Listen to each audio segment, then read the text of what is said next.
Hello, the internet. This is the face of a man regretting his life choices.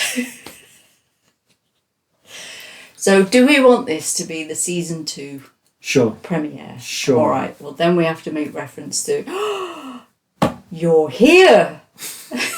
You're an actual person, and not just a disembodied will-o'-the-wisp voice from the background. A human being. Yes, not just some kind of spirit. Yeah. And we're going to co-host this. Yeah. You see how that was a statement that almost sounded like a question, but it wasn't as good. Exactly. That was more of a statement. So there was nothing there for me. Just smile and nod. There we go. For people listening on the podcast, he is smiling and nodding. For the people who are watching in black and white, they're the ones wearing red. Yes, quite. Yes, we're going to co-host. I am not just a disembodied voice anymore. I'm an actual person on the real world. You are. I'm very much a part of Magenta School of Magic. The unseen part. I know you're not one for the... I don't know, what do you call it? PR? I don't know. Talking to people? I don't know. Being in public? Being in public. Behind the scenes. You're like the dark shirt people when you go to gigs. Yes. Background. Who are they? It's like the roadies. Roadie. The stage crew. Yeah, that's it. Your crew. I'm underpaid and underappreciated, but absolutely essential. That's what I'm hearing. Okay, cool. Yeah. But you're still part of it, and I can't do this without you. So it's very kind of you to say so. Well, when we say we mean we. It's very much a we. Saying we a lot. Oh no, ooh la la. Oh, I went somewhere else. I know. I'm trying to keep it, clean. Highbrow. Yeah, I think. Avoid that explicit tab on the older iTunes. Well, let's see how far we get. This is the premiere, so we might do well. Season 2 premiere. Here we go.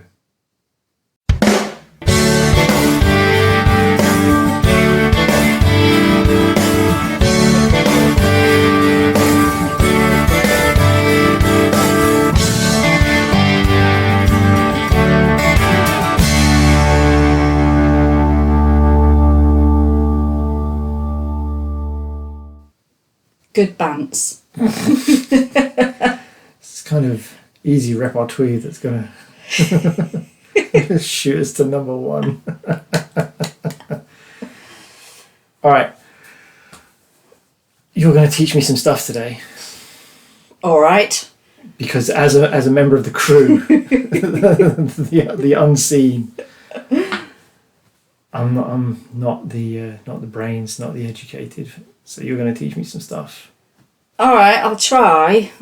Where should we start? So I think we said that we were going to talk about grimoires. For this one. Yes. Yeah. I'm going to start very basically. What is a grimoire? Okay. A grimoire is a book, basically, that was written in the olden days. So that word grimoire is not an English word. Right, no, it doesn't sound English. It's not an English word. So it's actually from old-fashioned French, and the old-fashioned French for almost grammar. Things what are written down, essentially. Okay. And back in the day when things were written down, they were usually written down in Latin. And so that's what it really means. So like actual recording of a story rather than verbal tradition, that sort of thing. But those people, back in the day, less stories, So not storybooks, not imagination books. They were more like textbooks. Right. And textbooks of, well, we call it magic, but back in the day, magic, science, religion, art, it was all just one Same sort of stuff. Yeah, it was just one blob. And Right. it was not separate. Okay.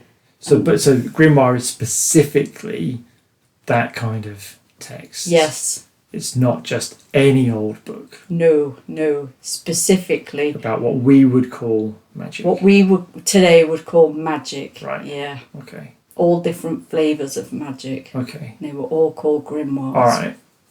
Now, I've heard of a thing called Book of Shadows, which is like, feels like an old book of lots of magic stuff. Is that a grimoire? No.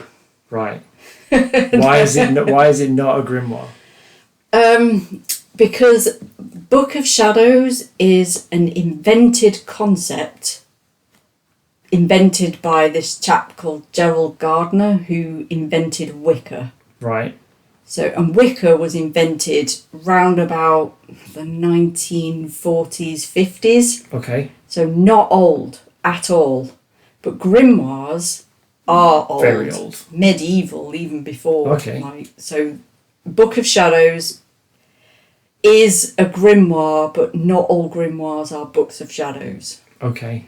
And a Book of Shadows is also very personal, whereas a grimoire is written as an expression of, this is knowledge worth sharing.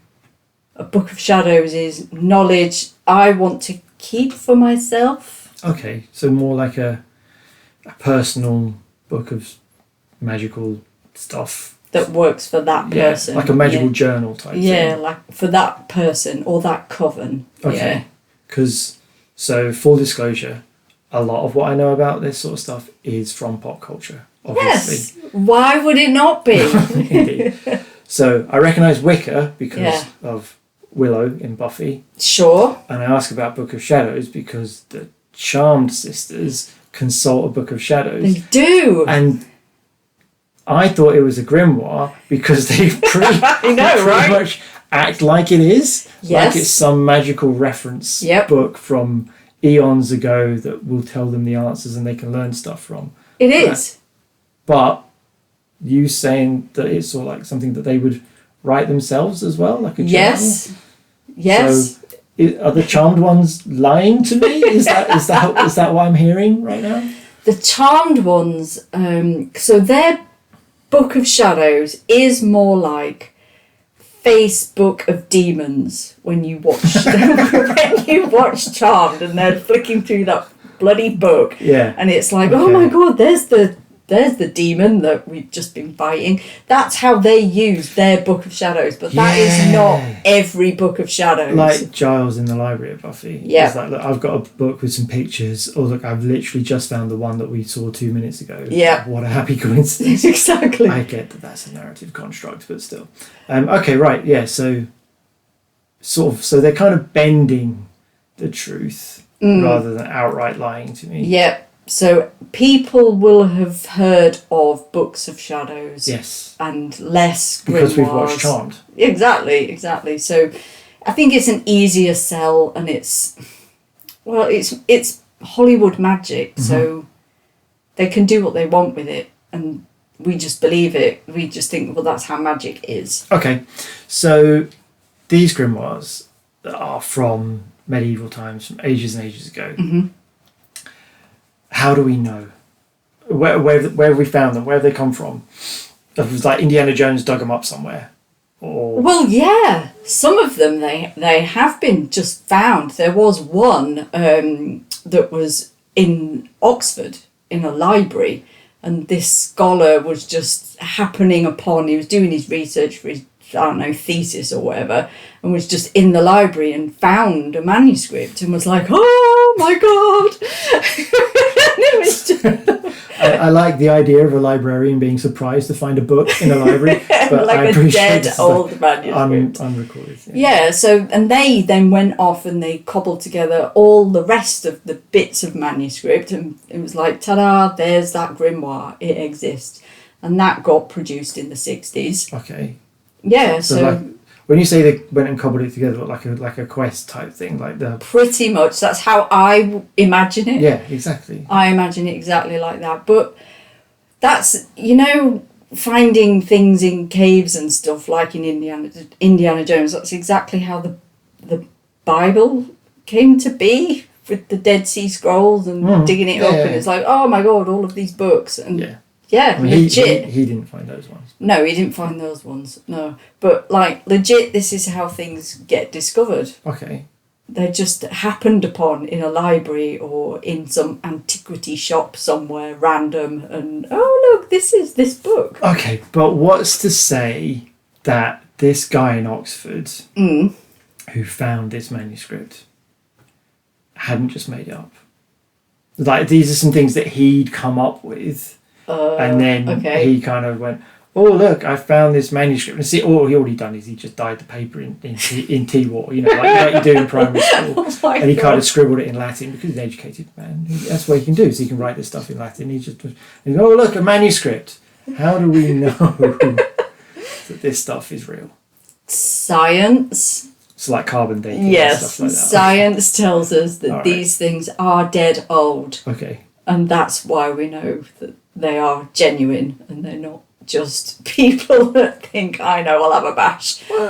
Although... It's the times we live in. Exactly. And in the 19th century, so the back end of the 19th century, people were doing exactly that. They were cobbling together stuff that did already exist and then reproducing it in a fashion and then saying, oh, I found this amazing old book. And then you look at it and go, no, what you've done is you've nicked stuff from all of these other books and said you found a new book. That's not the same as finding a new book, but okay. But that was the 19th century when people didn't really care as much, I guess. Okay, so kind of like when you have to write an essay for A-level and you just go and copy different paragraphs out of different books and put them together and say, I've written an essay. Yeah, that was fine in the 90s when we were doing it, but you can't do it now. No, because Google has really screwed with Exactly, you can't do that now. All right. So people were making this stuff up. So not making it up, but claiming heritage that didn't exist. Yeah, claiming heritage. They were more guilty of it in the 19th century, but that's not to say that the old dudes that were doing it in like the 10th century weren't making up their own heritage. Yeah, okay. I suppose that's harder for us to prove, I guess. Is it? Because is it?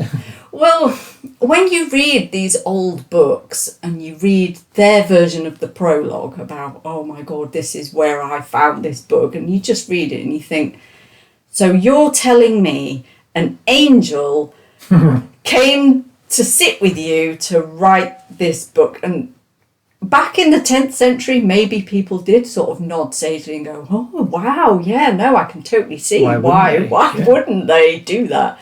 But, this is the 21st century, so I think we can probably look back and go, is that real? Did that really happen? And maybe be a bit more sceptical about it than perhaps they were. Had you just tried some mushrooms from the forest that no one had yet realised the effects that they had, that sort of thing? All right, okay. So...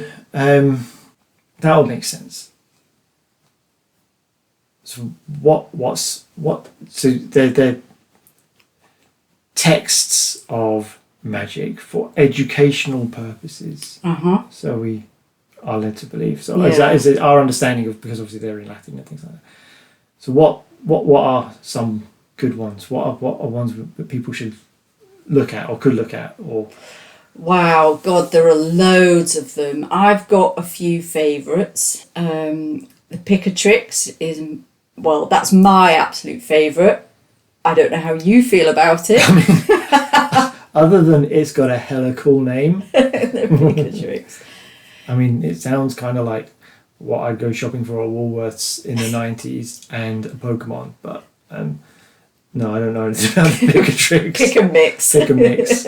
Pikachu. You can see where I was going with that. Yes, Yeah. I can. Thank you. So the Picatrix is really old. It doesn't come with an awful lot of fake lore in the fake lore in the prologue. Is that I was visited by 17 angels and they imparted upon me this wisdom? Yes. So that's what fake lore. That's fake lore. Where they've just made it up. Where the author of the original text, not the editors that are translating it in nowadays, they're not guilty of this. This is the author back in the 13th century that thought they needed to add credibility to their book by saying, an angel told me to write it. So it's not from my brain, it's from this celestial being.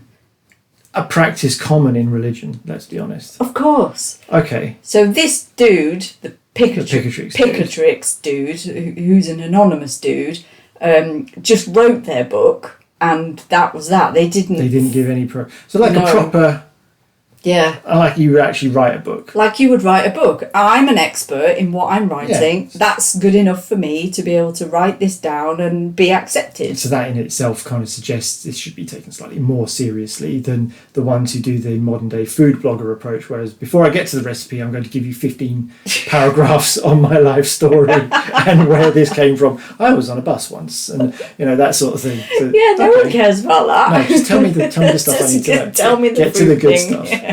All right. Yeah, so I don't know, I'm assuming it's a man, it might not have been, but they wrote this book and then that was good enough for them to not have to fill it with prologue nonsense about who's channeled this theory through them. And basically there's a lot of stuff about astronomy, astrology, and how the planets impact on us here on Earth, how we can... They call it make petitions, which is asking favours, can you help me with this? So you make a petition to a planet and that influences the magic that you need to practice as long as it's within the certain time frame that planet is in charge of, which you might be familiar, days of the week are connected to names of the planets. And it's all stuff like that. So... That's one of my favourite books. It's so old. It comes from, as it was called back in the day, it comes from Persia. So at that time, sort of the Middle East was the world authority on all things to do with space and planets and magic and maths and all of this stuff. So when this person wrote their book down, it was considered to be so influential that it went all the way across Europe to where the Arabic community lived in Spain, and it was translated there for the King Alfonso, the 10th or whoever it was, someone up in Spain, and even he thought, this is the thing, I've got to know what this says. This is the one. This is the one. And then weirdly, the Picatrix just disappears from history for like 500 years, and it sort of pops up in other people's books, but not in and of its own right. Okay, so when you say pops up in other people's books, do you mean like that fake lore stuff? No, not fake lore stuff. The people that were nicking from other people and then going, oh look, I've just made this up myself, I'm a genius. Yeah, so the people were nicking it. Other people would at least cite where they got it from. Some people didn't cite where the original source was from and just sort of rehashed it. A fella called Agrippa, who was kind of pottering about in the Middle Ages, he was quite an influential person, very scholarly, and he was of the university ilk, although he was what we would call blogging. What he was doing, blogging about magic back in the day,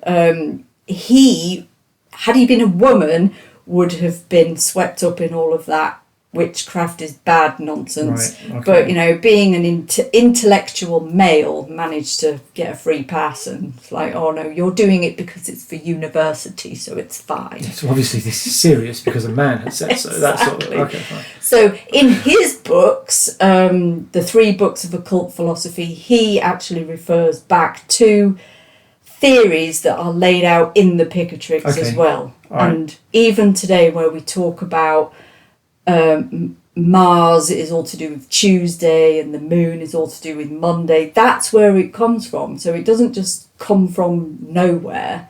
It actually comes from this part of the world that was like ruling and making all of these, I don't know, policy decisions on it. Who doesn't love a policy decision? Okay, so you said that's your favourite. Mm-hmm. I feel like that's the stuff that you just talked about. You described it in the Picatrix. Does feel like the kind of stuff that you do, the way you practice, and the things that I've seen you write about previously, and how to prepare spells or sigils and other bits and pieces of names I can't remember off the top of my head, which is unfortunate. But I did tell you I'm here to learn. So that's good. Okay, I can see why you would like that one based on what I know of how you practice magic.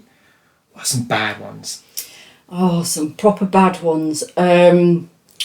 Let's think. So what's a bad one?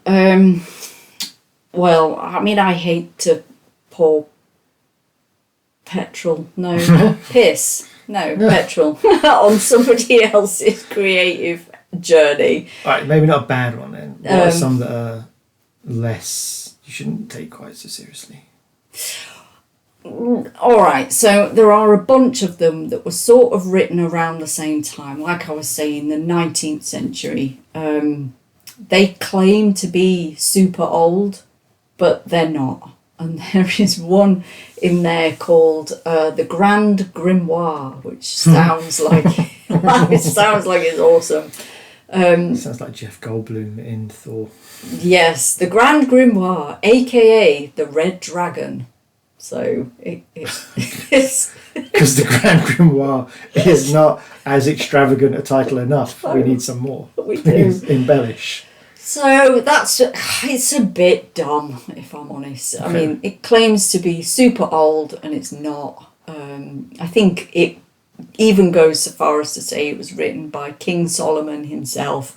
Now, there are a lot of books that were written around that time called like the Key of Solomon, the Massive Key of Solomon, the Less Big Key of Solomon, or whatever they're called.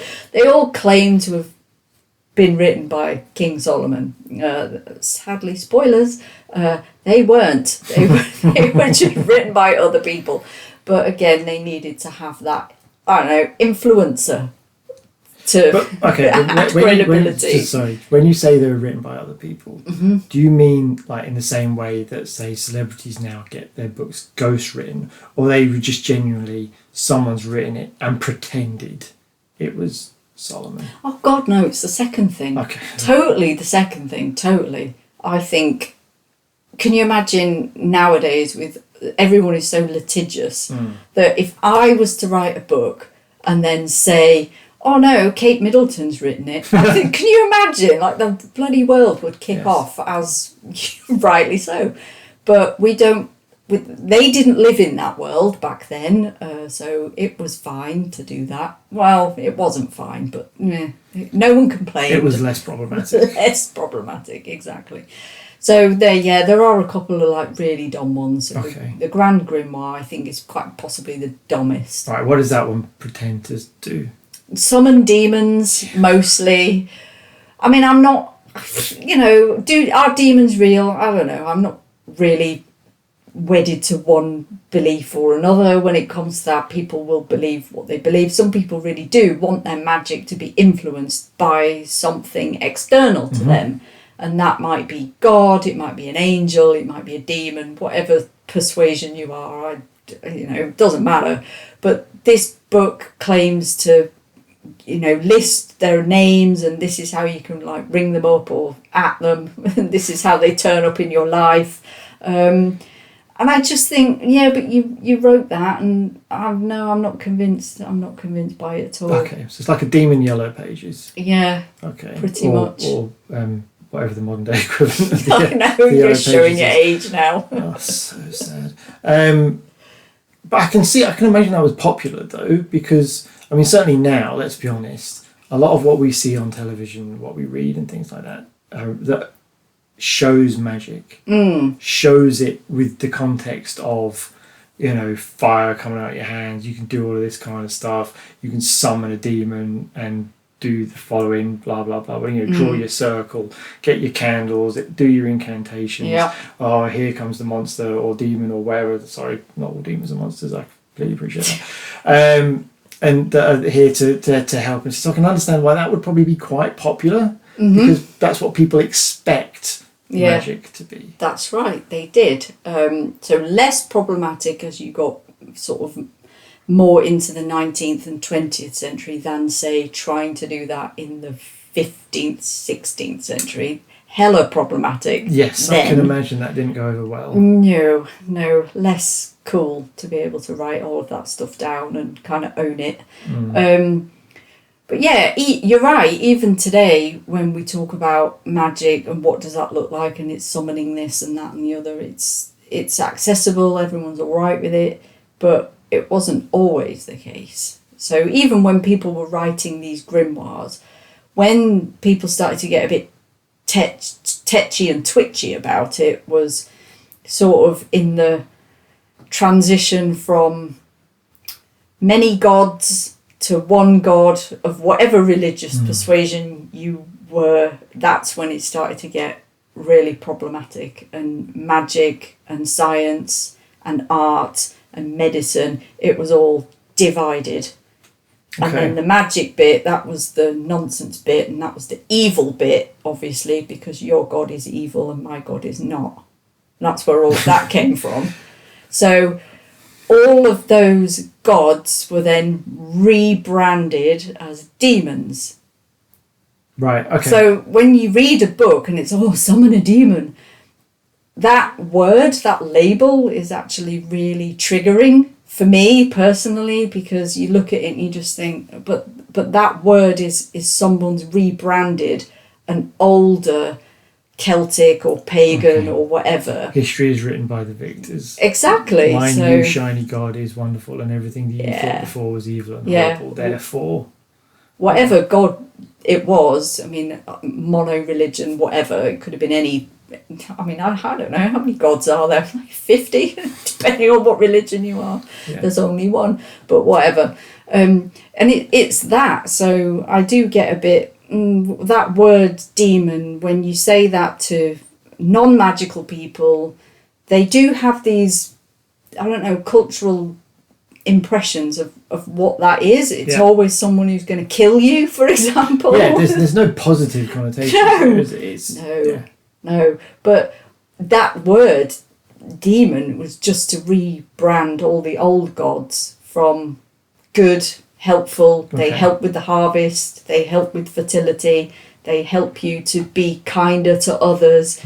No, now they're all yak. No, and, because I've got mine over here. Yeah, mine's over here. With his big beard. Exactly. Okay, all right, fine.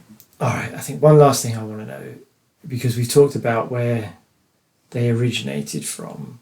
These ancient texts that Indiana Jones would dig up, that sort of thing. Now, clearly, you're not reading ancient manuscripts, like brittle kind of, so with my white gloves on. Yeah, exactly. Are you saying I don't look like the sort of person that would wander into the British Library unaccompanied and be allowed down there? No, although it's nice to know that that's where they are. I'm saying that they're not going to let them out. So because so you've got grimoires. Yes. But they're not dusty old manuscripts in chains or whatever. They're all your references to magic. They're all from Marvel. Yeah. Doctor Strange. Exactly. You knew what I meant though. So I did. you think I'm above this. I am not above any of this. So they've been reproduced. People can buy these things. Yeah. Just Google it, man. Yeah, Google it's brilliant. So Google Grimoire. Yeah, you can Google Grimoire, or you can Google, if you know any of the names of them. Like the Picatrix. But not Red Dragon, because you end up with a Thomas Harris novel. Well, no, you could end up with a Grimoire. It's not a bad book, actually. Probably. Yeah, but any of those keys of Solomon, you know, Right, whatever, okay. lesser, grand, whatever, keys of Solomon, grimoires, there's like loads and loads of them, but I've got a list You've got a on list. the website Right. of some of the good ones. I think I do talk about the Grand Grimoire in there, and I think I do say it's dumb. Sorry, but it is. But anyway, so there are lists, and you can Google them. You can buy them from like Amazon or whatever.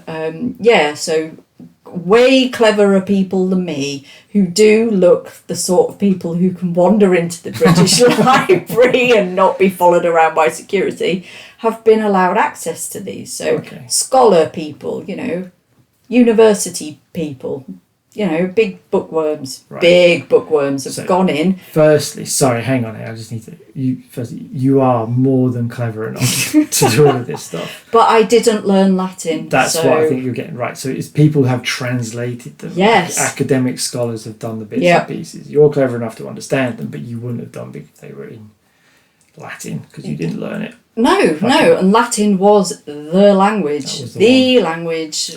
That was Okay. the goat. Everyone had to write everything in Latin. But when you're buying them off Amazon, they're in English Sure. or To a potentially point. other languages that people might speak. Yeah, they are to a point. They've been translated, right, okay, so Latin into another language, quite possibly Spanish or Right. French, Okay. and then English. But even the English, when you read it, is oldie worldy English. Okay, So okay. if you're not great at Shakespeare, you might struggle to read the kind of language that it's written in. Okay. So just be aware of that. It's not going to be modern day All right. English. But do some of them come with like explanations and things? No, No. they are You still- reproduced They're as literally is. just so it's not a case of here's a picture of an old page and here's an explanation of what it No, was. no, that only Oh. happens in one book that I've got, which is the Voynich manuscript, which hasn't been reproduced in the way that the other texts have. Okay. That is a super old book that is literally someone's gone into the British Library, taken a picture of it, Yeah. and then published that in their book with Some annotations. with some annotations. And that, I think that is because no one knows what that book is about actually, because it's written in this weird code that isn't Latin, it's not English, it's not anything that anyone can actually understand. It's somebody's personal code that they've written this book in their own personal squiggles that mean something to them but bugger all to anyone else in the world. Okay, so there's the explicit tab. It's bugger all of it. I always say, but that sounds like it was a book of shadows. If someone's written it in Yeah. their personal code, Yes. yeah. Now I've made that sound like that's my idea, but I've heard you say that out loud in the past. The credit where credit is due. You think that could be a book of shadows, right? Yeah, I do. I really do. Because when I've looked at the pictures, I've thought, oh, do you know what? Actually, this looks like the Halliwell sisters with their weird pictures of things and what, you know, little arrows and here is a herb and this is what it does. Right, Yeah, and it yeah. looks like a book of That shadows. sounds like when how you look at described that. it. Yeah, exactly. All right. So, and it's got a page all about the zodiac in it and stuff, and you know, just weird little observations that somebody, like even nowadays, people can write their own book of shadows and keep it for themselves, just their own observations about, oh, this is what the zodiac means to me, or this is what the other calendars that exist in the world mean to me and stuff. In theory, given that Amazon will publish just about anything on behalf of people these days, you could have your own book of shadows, publish it, and then in the future it could become a grimoire. It could become a grimoire, yeah, absolutely. Yes, it could. Okay, so that's the weekend sorted.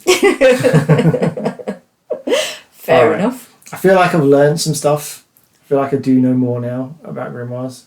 All right. So that's good. And why they're not books of shadows, but why books of shadows could be grimoires. Yeah. I like that. I don't trust the Halliwells anymore. Well, not so much. Maybe a little bit. Okay. No, that was good. That was really helpful. Thank you. No problem.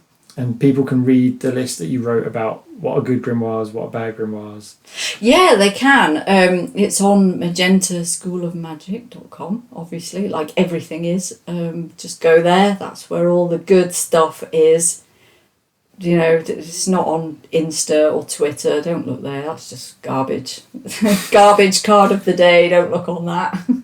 There's no good stuff on there from us. For continuity purposes and legal disclaimers, it's all good quality stuff on Instagram, and the content is of interest and use to all patrons. I'm not afraid of Mark or Elon or any of them. I was thinking more about the people that follow you, that have just been told that the stuff you put on there is just hot garbage. Mostly it is hot garbage. The best stuff is on the website. I know what you mean. There's fun card of the day stuff on Instagram, but the actual in-depth analysis and educational tools and things like that, that's on the website. Yeah. Way and better. Then even more stuff on the actual Magenta course that people can do. Yeah, absolutely. If they want to learn like how we apply the Picatrix in Magic, so that they don't have to sit and read this 10th century book of like wibbly wobbly English or whatever, because it's been translated so many times and then not modernized. No disrespect to the editors, but it's not really their job to put colloquialisms into the text as it was written back in the day. They're presenting this is what the book says. Yeah, because that's what proper scholar people do, and that's all they should do, and it's for us to read it and go, oh my god, what the hell. But what you've done is you've put modules and things together to give an insight in how you've interpreted that and how that influences your practicing of magic, for people to learn if they're not sure where to start and how to get going. Yeah, absolutely. Cool. And that's on magentaschoolofmagic.com as well. It is, yeah. All the juicy links, they all just go there. That's the best front door I can say, really. Brilliant. Thank you. No problem. For teaching me. That's fine. Thank you for constantly being in the background. Helping me. You're welcome. I'm going to go with our project. Black shirt back on now. Well, you'll be back next time, because this is it. We're the co-hosts now. Yeah, I heard that rumour. We're the co-hosts. Yeah. So... yeah. We'll be co-hosting this. That's what it means. It does. And it's this kind of quality banter that people can be expecting in future episodes of the Magic Vodcast. So, how many are we going to go for season 2? We did 8 in season 1. All right, so then it sounds like a season's 8 long. That sounds about right. 8 for season 2. Why not? Let's do it. Once a fortnight? Do you need them any more than that? Do you need them less than that? Once a fortnight is fine, because whilst I've come into this wanting to learn, sure, I feel like I should probably start coming into them having already learned a little bit. Pop culture references and wit are only going to get me so far. You've read the blog, right? Because that's all it's filled with, is pop culture references and wit, or maybe half wit.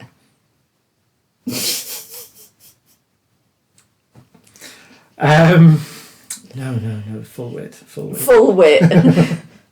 All right. Thank you. No problem. All right, well, that's it. That's our show. So that's it. That's our show. If you liked it, give us a rating and a review. Share with others. Tell your friends. You'll find all our contact stuff over at magentaschoolofmagic.com, including our social media and links to the Magic School itself.